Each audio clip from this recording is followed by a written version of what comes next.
No? Then let's go on to Thomas Hobbes. And I do something what probably not everybody does in a kind of history of ideas course. I give you an overview of the individual whom you were reading from, and around some sense of the historic times they lived in. Occasionally, I get negative comments in my course evaluations for this. People want just to talk about the text, what they have to know. There are some people who like it, to see, well, this is how Thomas Hobbes looked like and who the character was. So therefore, I still will do this. I think what I will try to do is to go very fast through the sort of individual's life and history, sort of to have my cake and eat it, right? To give those of you who are interested in the historical context, at least briefly, and those who are not particularly interested, not to bore them with it, but you can go back to the internet and get it in more detail. Okay, so we start this with Thomas Hobbes. Whether foundations of modern social thought should start with Hobbes or not, that's a question.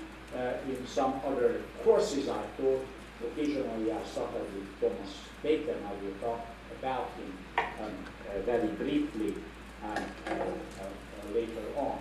But in some ways, arguably, Thomas Hobbes is the first who laid the foundations of modern social science. He was a genuine scientist and a formidable one, and an extremely controversial figure, addressing a number of very important issues. We are all still very divided, particularly on human nature. Are we by nature good, or are we by nature evil? I think probably half of the crowd here will go one day, the other half will go another day, and I hope we will discuss that in the discussion sections. Anyway, there are a number of very important issues that Thomas Hobbes framed, and which had a great deal of impact on later social scientists, of course, on Locke, but also on Adam Smith, on Nietzsche, on Freud, on Max Weber, and others. Okay, so this is Thomas Hobbes, and let me just very briefly talk about his life. I mentioned that in the introductory lecture. He was born in 1588 in Westport. I also mentioned that his father was a vicar, and he had actually a fist fight with a clergyman in all places in a cemetery, which was absolutely no by that time. So he had to skip and disappear and leave young Thomas behind in the care of an uncle who was actually a glover for his gloves. And this all happened under the rule of Queen Elizabeth. I will talk about this a little later. And in 1602, he went to Oxford, to Magdalen Hall, and then in 08, he graduated, and he became a tutor of William Cavendish II, who became, at one point, a very important politician. In 1610, he went to France and Italy. It's very important because he met Galileo, and he was absolutely turned on by Galileo and physics of his time. I already mentioned that Hobbes cannot be classified in any of the disciplines. He even cannot be classified as a social scientist. He was as much a mathematician, I gather a pretty bad mathematician, but also he made important contribution to sciences, particularly to optics. Well, he had close association with a person whom you may have heard of, Francis Bacon. And who was Francis Bacon, and what his influence? Francis Bacon was a philosopher who rejected the Aristotelian logic and system, which basically was a speculative system, started out from some major assumptions and through deductions developed this philosophical system. As I said, occasionally I taught this course by starting with Francis Bacon, because Bacon in some ways is the founding father of modern sciences, because he said every scientific investigation should start with induction from sensual observation. And what you cannot observe, you should not assume it does exist. Right? Therefore, he advocated a methodology which was exactly the opposite of the Aristotelian methodology, which was deductive. He advocated induction. Now, he was very closely affiliated with William Cavendish and had a great deal of impact on Hobbes initially, to eventually Hobbes changed actually his mind. And he went to Europe and among other things, spent time, he knew where to spend time. He went to Paris and he began to investigate natural science. Galileo and Descartes, in particular, Descartes was a great deal of importance for Hobbes. From Galileo, he learned an alternative to Bacon's inductive method. Galileo offered a methodology, but by and large, social scientists today who believe in normal social science subscribe to. Namely, that was the methodology what Galileo called a resolutive compositive method. It basically meant that you start with deduction, right? You have some initial hypotheses, then you move to observation, sensual observation, and from the sensual observation, you make inductions, and you make back and you test your hypothesis. That's how we would say it today. And this is what Bacon learned from Galileo and adapted this methodology. Now this is René Descartes, one of the greatest philosophers of his times and of all times. Descartes ascribed to something like called dualism, right? The dualism really meant that he separated the soul and body from each other, and Hobbes rejected this idea of dualism because he suggested that in fact they were engaged in a big debate on optics, what we do see. And Hobbes was advocating that there must be a real object whose movement we see, what we actually can see. So he rejected the dualism. And then he wrote, I mentioned very briefly, his trilogy, De Corpe, this is about the human body, De Homine, about man, and finally De Cive, about society. I see this is formidable and something which appeals a great deal to social scientists today, right? To try to develop a theory of social society which begins actually with biology, with biological processes, and build it up gradually from biology to understanding of the social, the individual, and from the individual to understand society. That's highly controversial. There are many social scientists who reject it, but today there are many social scientists who are greatly attracted to this, and we see a re-emergence today of sciences and social scientists. Well, Hobbes entered politics as a royalist when William Cavendish entered politics. And in fact, Hobbes translated, I also mentioned, Thucydides, basically because Thucydides expressed some skepticism about the democracy in Athens. And he was greatly skeptical about democracy and believed the need for a strong central authority. Well, these were very troubled times and religious conflicts. I skipped this one because I know you are all very familiar with British history, but it all started with Henry VIII, who had a very troubled marital relationship, right? He had 3 wives, divorced one, executed the second one in search for a son from one of his wives. But in the process of divorcing, he split from the Roman Catholic Church, and that's when Church of England emerged, and that's how England became Protestant of its sort. Again, as I said, I skipped this one and go on. Well, this is the eldest daughter of Henry VIII, Mary I, called the Bloody Mary. She inherited the throne. She was trying to establish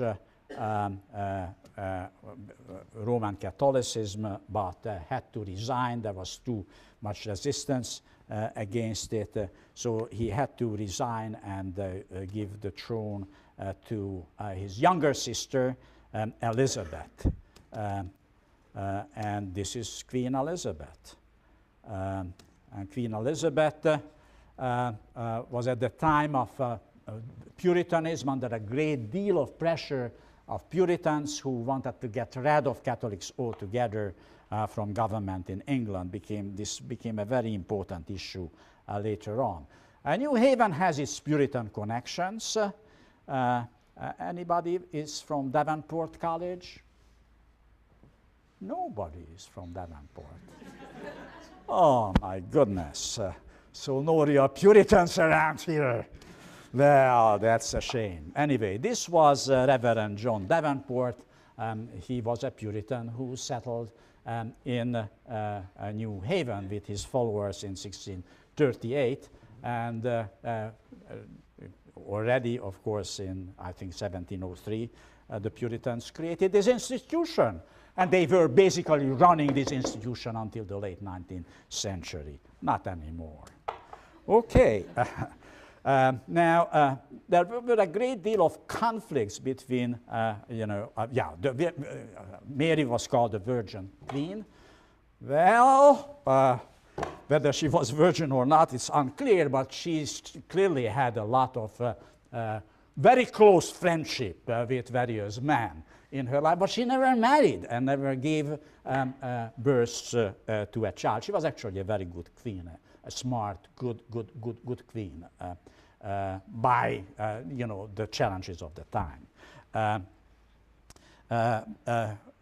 But she was the last one and died without a son, and then the crown went over to the Stuarts, and they were total disaster. James I was already a disaster, and Charles I was real disaster, and they were in collision course with Parliament, and there was a constant war in England, civil war, culminating in 42, and finally Charles I was executed in 49.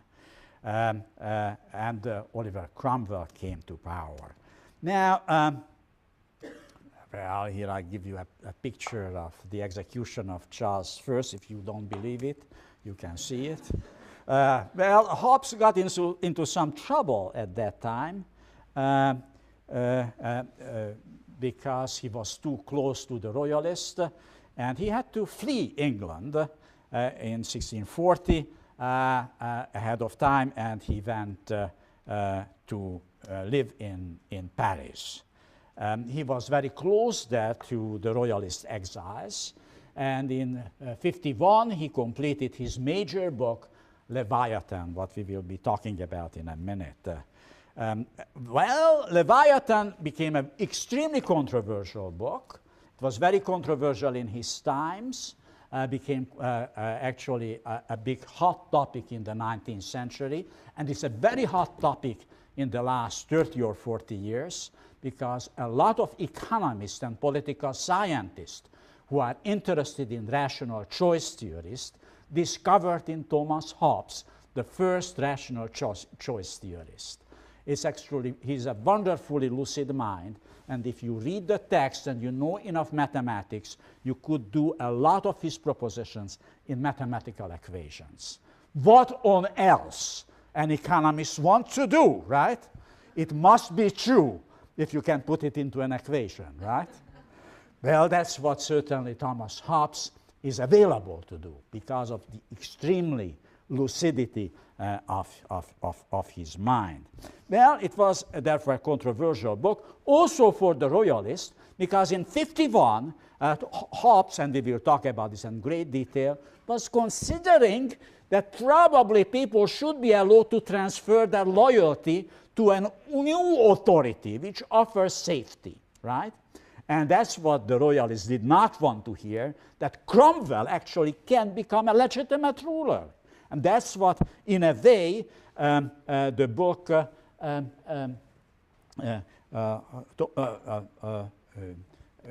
Leviathan foreshadows. So he better had to skip out of Paris and go back to London. This is the first edition of Leviathan, 51. And this is about the idea that people are by nature evil, and we need an all-powerful sovereign to avoid the state of war of everyone against everyone else. Powerful proposition, again, I would think, probably half of the people in this classroom, when really think hard about it, do believe Hobbes' argument. Half of them would be violently opposed to the argument, right? So it's a very nice topic to have heated discussions in the discussion sections. Leviathan is a sea monster, the state or the sovereign. We need to keep order as such. Okay. There were a great deal of controversies around him. He actually was publishing rather neutral stuff, only attacking universities, which is always a good thing to do, right?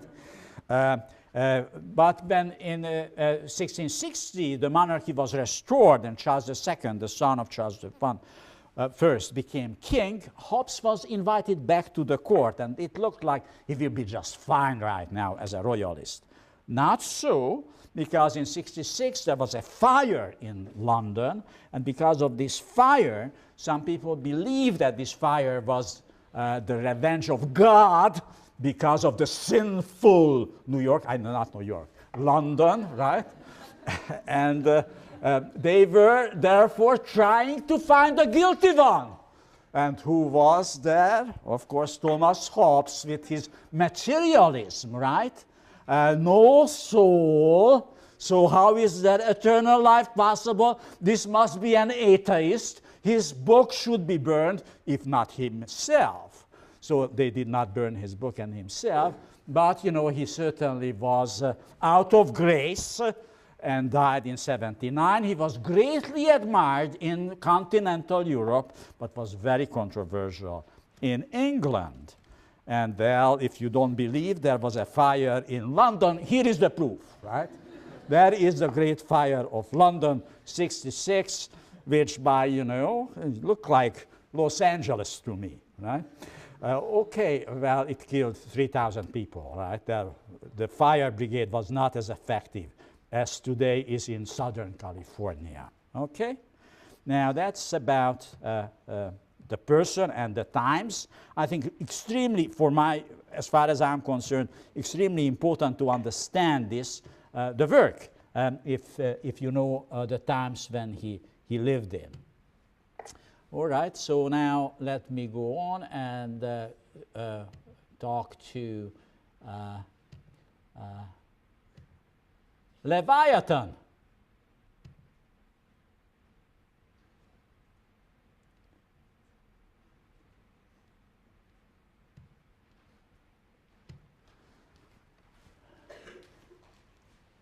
And here we go. This is the first edition of Leviathan, which came out in 1651 in 2 big volumes. Each one was 500 pages long. Well, this is the structure of the book. The first part is on man, and the first few chapters are about the mechanisms. Because of Galileo, Hobbes was obsessed with the idea of motion. So he described the biological motions, what moves man, senses, imagination, speech, reason, and so on and so forth. Then chapter 6 is a fun chapter. It is about appetites, desires, aversions, and fears, and the theory of voluntary action. I will talk about this. This is really very insightful, very important, a very great deal of impact on contemporary times, and I hope you can also relate to it individually.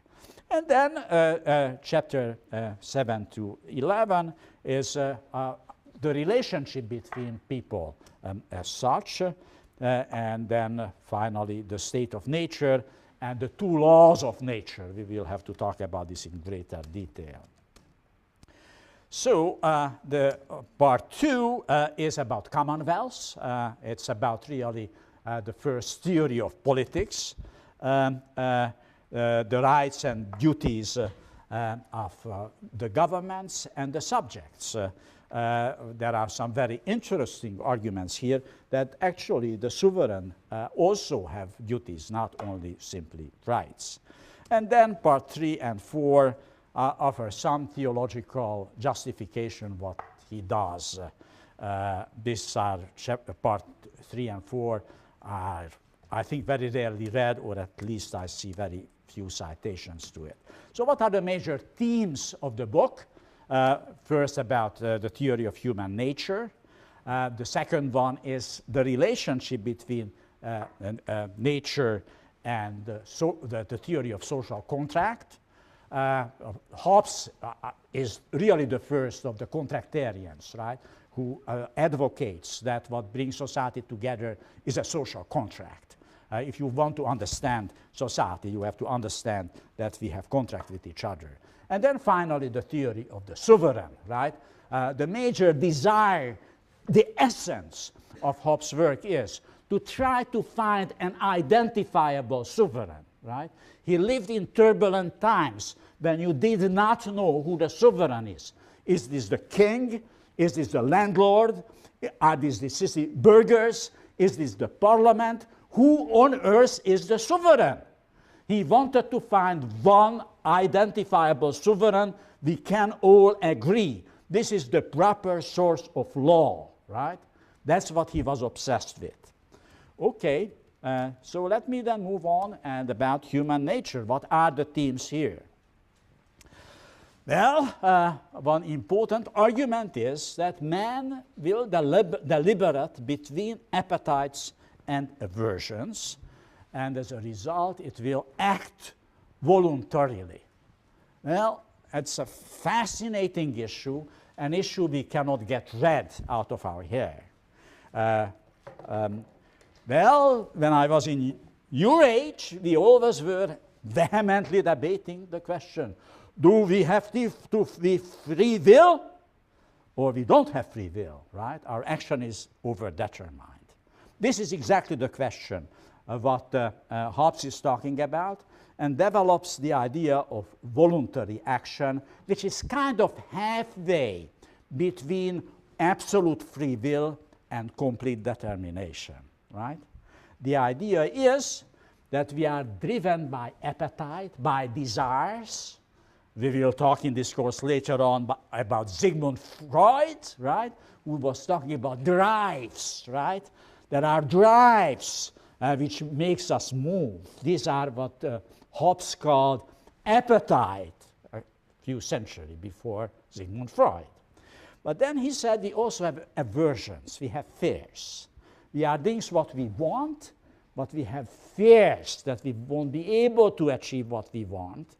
And therefore, we have to somehow negotiate out between our desires, appetites, and our fears or aversions. And what comes out is voluntary action. We have a choice, right? We have to measure up what the price of our action will be, and then we decide whether it is worth to pay this price or it is not worth to pay this price. So I see somebody whom I desire a great deal. I thought it would be a great partner for me. But in order to approach that person and to say, can I have a date? It has risks. because it may say, go to hell, right? And I don't want to be rejected, right? I have fears that I will be rejected. So I will be measuring up, right? And some of you, if you are in such a situation, if you sense that the answer will be no, you don't place a phone call, right? And you will never get that person, right? The fear overrules, right? The appetite. Or others will say, heck, you know, if say no, then I will try a second time, I will try a third time, and if it is no the third time, then I give up, right? Okay, so this is voluntary action, right? This is freedom, right? You are free to decide whether you want to try it again, right? Whether you want to achieve your appetites. And then the second point is, we will seek power. The essence of human nature is that we are striving for power. Again, an issue, very good issue to discuss at the discussion section. Again, I think the half of the class will probably agree with Hobbes that people are actually trying to dominate others. Others will see we are much more benevolent, we are actually nice people, we don't want to dominate. Well, we will see his argument for it. Well, he said actually, and the last point is, you know, if we want to survive, we will need an all-powerful sovereign. So, voluntary action, he actually said there are two kinds of motions. One motion is what he calls vital motions, and these are stuff like, you know, food, that we want to have food or something. And that is what he calls, well, it sounds strange today, animal motions. But this is what I think is better called voluntary motions, which actually has something to do with appetites or desires or aversions and how to deal with this. So let me just speak about appetites and aversions. Again, I don't want to read the text. I will put it on the internet for you. It just describes what I have said, right? That we all have appetites, we have desires, we have needs. And in order to satisfy our needs, it always has costs. And therefore, we have to figure out whether it worth the cost for us to satisfy that need, right? And therefore, we have a certain degree of freedom. We can't do whatever we want to do, right? Because we may not have the resources to afford it, or we want to have many things, and then we will have to have prioritize what we want to have more and spend more on it. As you can hear, right, Hobbes is very close to what later on becomes the utilitarians, right? Very close to what Adam Smith will argue in his economic theory, or what John Stuart Mill will represent in his utilitarianism. Or for that sake, what most economists today believe, right? Who call themselves neoclassical economists, or who identify themselves as right choice, right? Or rational choice economists, or political scientists, or sociologists for that sake. There are some sociologists who also subscribe to rational choice. All right, this is also very lovely, deliberation and the will. And he said, well, when we have desires and we have aversions, that's when we actually beginning to figure out, we deliberate what on earth is worse for us. And the end of this deliberation, we have a will. We decide, I go for it, I want that date, right? Or we decide, I don't want it because the costs are too high, okay?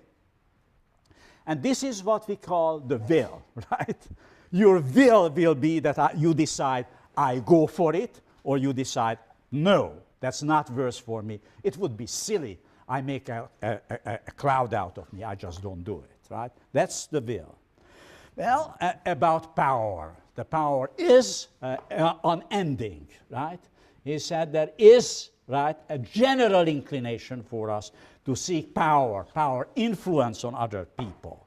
And he said this is nothing evil about it. It is necessary because if we want to survive, we will have to try to exercise influence on others.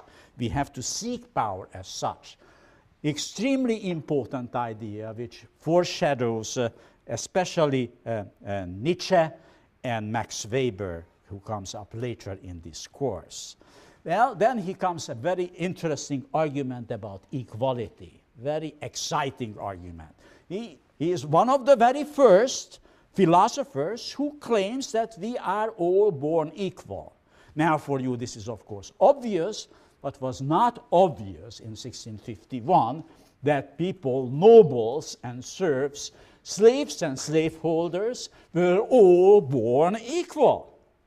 And he said, in fact, also extremely important, that they are equal actually in strength, because even the weakest person has the capacity to kill the strongest one, right? Even David can kill Goliath, right? But he said the same goes intellectually. In fact, intellectually we are even more equal than by physical power. So that sounds wonderful, and you probably all agree with it. But then he makes a very controversial point, and probably there are some people in this room who agree with him, but others probably will disagree with it. Namely, he said, what comes from this equality is this unending fight, that because we desire the same thing, and he operates with the scarcity assumption that what is desirable is actually scarce, we will fight each other, right? And we can fight each other because we are equal, because we can kill each other. We can outsmart each other. This is a very unusual argument, right? He is a very ironic guy, right? He always says things what you may not want to hear, right? And this is something who believes in equality do not want to hear. That in fact equality can be interpreted as the reason for social conflict rather than the solution for social conflicts. That is his argument. Very interesting, very unusual, right? And again, probably the closest to Nietzsche, as we will see. Well, then we have, this is I won't read it, save it. This is the page you want to print, because for the rest of your life, if you ever want, right, to cite Hobbes, this is the citation, right? Namely, that we will be therefore be in a war of everyone against everyone else for the above reasons. Now, about the question of social contract. Well, he operates with this idea of state of nature, and we will talk a lot about this, because among most of the social theorists, founding fathers of social theorists, there is a debate what is the original nature of humans, and it's controversial whether this is a useful concept at all, the state of nature, but he did believe in this. Well, there are really two basic laws of nature. One law of nature is that you are forbidden what is harmful to you, right? You have to pursue self-interest. Here again you see the rational choice theory speaking, right? People are self-interested, and this is the law of nature, that we should be self-interested, right? We have to do everything in order to preserve our life. But there is a second law of nature, he argues, and this requires that what you would not do, not to do others what you would not want them to do to you, right? This is, again, you may want to save this citation, very important citation, foreshadows major theories of ethics which come many, many years or decades or centuries after him, particularly Immanuel Kant, right, and his categorical imperativus. Okay. Well, in the state of nature, if there are no restraints, there is no civilization. That's a very interesting idea, right? That pressure limiting the state of nature is necessary. This is, again, foreshadows absolutely Sigmund Freud and his theory of civilization, right? That civilization comes out of the repression of drives rather than satisfaction of drives. If whatever you always need is immediately satisfied, there is no civilization. Civilization comes from sufferings, right? From suppressed desires. That's when you go back and you create great pieces of art, or you become a great scientist because you suppress your sexual and other desires, right? That's, it's always from suffering where great products of humankind are coming from, right? That's what he's saying, and that's, of course, what Sigmund Freud will say. Okay, there are the two laws of nature, and again, I don't want to elaborate on it. This is quite obvious. He said there is the elementary law of nature, the first right, that we have to do whatever is necessary for self-protection, and the other one is that we actually should consider others, what others will do. Well, and then the contract. What follows from the second law of nature is that we put our rights aside and transfer it to others. Well, this transfer of rights, there is some reciprocity in it. We give up some rights and we get something in exchange, protection or safety or something as such. And when we transfer this right to somebody else, this is what is called the covenant or social contract. This is, as far as I can tell, this is the first formulation of the theory of social contract. It's not quite the theory of social contract, but we will read from Locke or from Rousseau, because he said two, again, controversial comments. One, that in fact a contract we entered by fear is also obligatory. Just because we were forced into a contract out of fear does not mean that we can walk out of this contract whenever we want to, right? So it's very much status quo. He's a conservative guy. I think it has to be understood, right? He's deeply conservative. And then he also said that, in fact, a former contract makes void a later contract. So there is no divorce, to put it this way, right? Once you swear, that, well, I stay with you until we live, that's about it, right? There is no new contract which avoids it. Well, now very briefly about the power of the sovereign. Its power is to produce safety to the people, right? He lives in unsafe times, so he wants safety. But obedience is only due to the extent the sovereign can deliver this safety. And if it cannot, like Charles I couldn't, well, you could withdraw your obedience, to your loyalty from it. Okay, now what is important he's trying to find out who the sovereign is. And the sovereign actually can be, I just point out two words from this citation, can be transferred on one man, right, the king, or upon one assembly of men. That's, I think, extremely important, though he was very strongly in favor of absolutism. He did consider, right, that the sovereign can be a properly assembled body of men.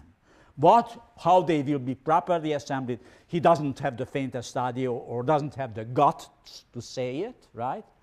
It will become much more clearer in Locke and particularly in Rousseau, where the sovereign is, and it becomes, of course, crystal clear in the American Constitution, which starts, "We the people," right? That's what the sovereign is. In Hobbes' time, it was not quite "we the people," but he did consider that it may not be the royalty, the king, right? Now, the sovereign does have duties. The office of the sovereign has to procure safety of the people.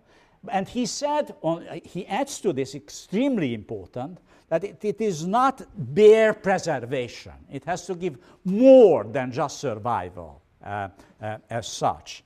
And therefore, you can expect to the sovereign to deliver this, and if the sovereign does not deliver, you can withdraw, right, your royalty. So even though he is a theorist of absolutism, he does see, right, the need and possibility that you withdraw your loyalty and you transfer it to a good king, right, to a good sovereign as such. The question is also, what are the good laws? People say good laws are the laws which are good for the sovereign. And he said this is extremely important, but I highlighted it. It is not so. Not true that good laws serve only the sovereign. The good laws should serve the people. And this is the end of it. What are his contributions and what are his shortcomings? Well, his emphasis is on peace and order, right? But what he does not consider that the sovereign might abuse its power. And this will be the big criticism of Hobbes by later theorists, particularly by Locke. We will see it already Wednesday, right? Locke is primarily considered by the possibility that the sovereign may abuse its power. Well, and then he actually does not develop as a result any theory how power can be held in checks. There is no theory of checks and balances.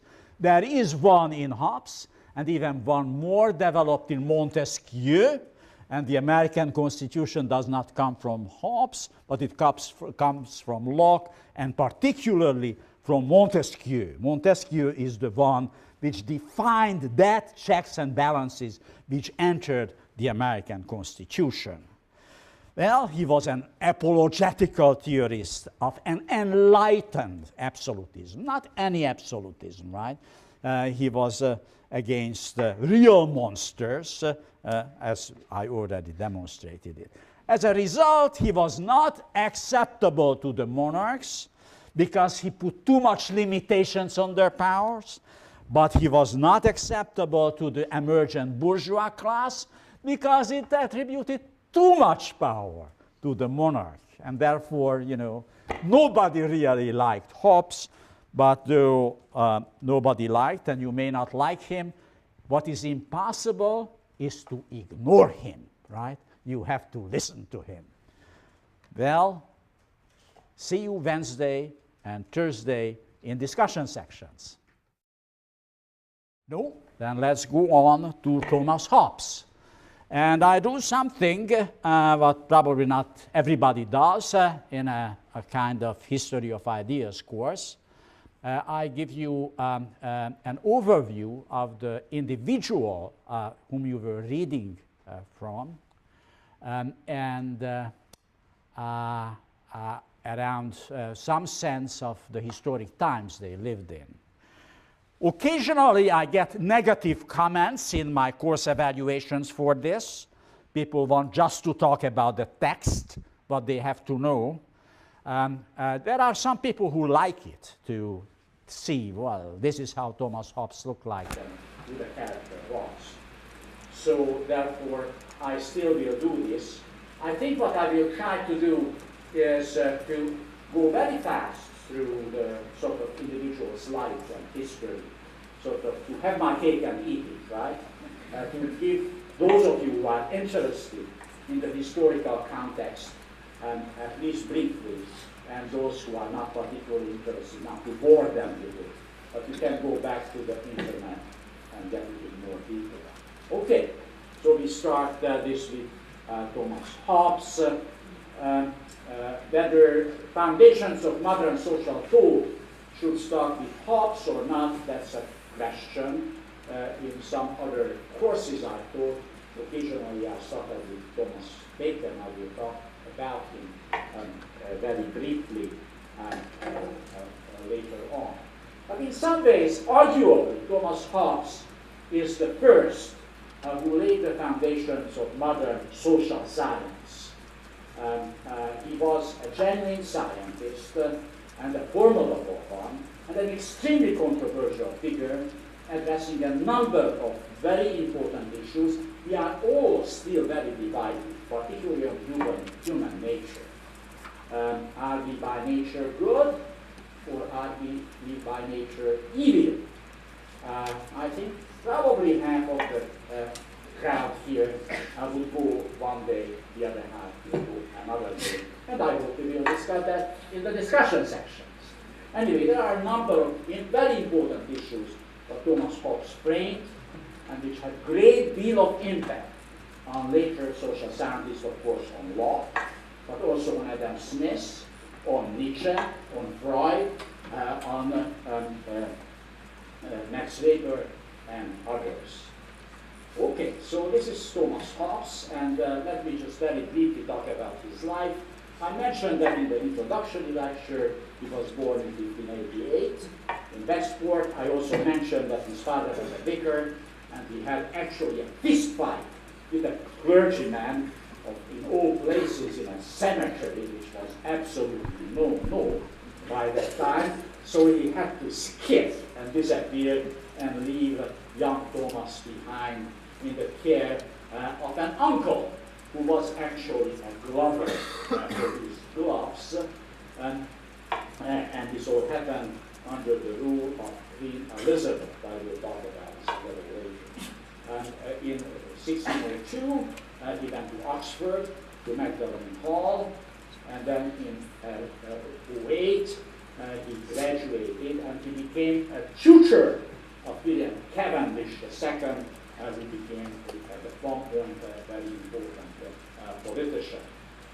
In 1610, he went to France and Italy. It's very important because he met Galileo, and he was absolutely turned on by Galileo and physics of his time.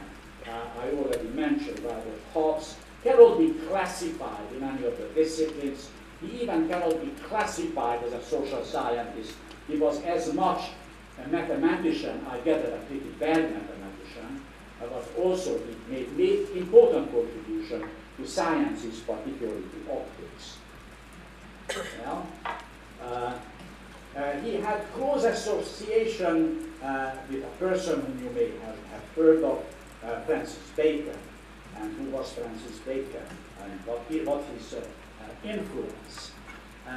Francis Bacon was a philosopher who rejected the Aristotelian logic and system, which basically was a speculative system, started out from some major assumptions, and through deductions developed this philosophical system. As I said, occasionally I taught this course by starting with, you start with deduction, right? You have some initial hypotheses, then you move to observation, sensual observation, and from this sensual observation, you make inductions, and you make back, and you test your hypothesis. That's how we would say it today. And this is what Bacon learned from Galileo and adapted this methodology. Now this is René Descartes, one of the greatest philosophers of his times and of all times. Descartes ascribed to something like called dualism, right? The dualism really meant that he separated the soul and body from each other, and Hobbes rejected this idea of dualism because he suggested that in fact they were engaged in a big debate on optics, what we do see. And Hobbes was advocating that there must be a real object whose movement we see, what we actually can see. So he rejected the dualism. And then he wrote, I mentioned very briefly, his trilogy, De Corpe, this is about the human body, De Homine, about man, and finally De Cive, about society. I say this is formidable and something which appeals a great deal to social scientists today. right, to try to develop a theory of social. Francis Bacon, because Bacon in some ways is the founding father of modern sciences, because he said every scientific investigation should start with induction from sensual observation, and what you cannot observe, you should not assume it does exist, right? Therefore, he advocated a methodology which was exactly the opposite of the Aristotelian methodology, which was deductive. He advocated induction. Now, he was very closely affiliated with William Cavendish and had a great deal of impact on Hobbes initially, to eventually Hobbes changed actually his mind. And he went to Europe and among other things, spent time, he knew where to spend time. He went to Paris and he began to investigate natural science. Galileo and Descartes, in particular, Descartes was a great deal of importance for Hobbes. From Galileo, he learned an alternative to Bacon's inductive method. Galileo offered a methodology, but by and large, social scientists today who believe in normal social science subscribe to. Namely, that was the methodology what Galileo called a resolutive compositive method. It basically meant that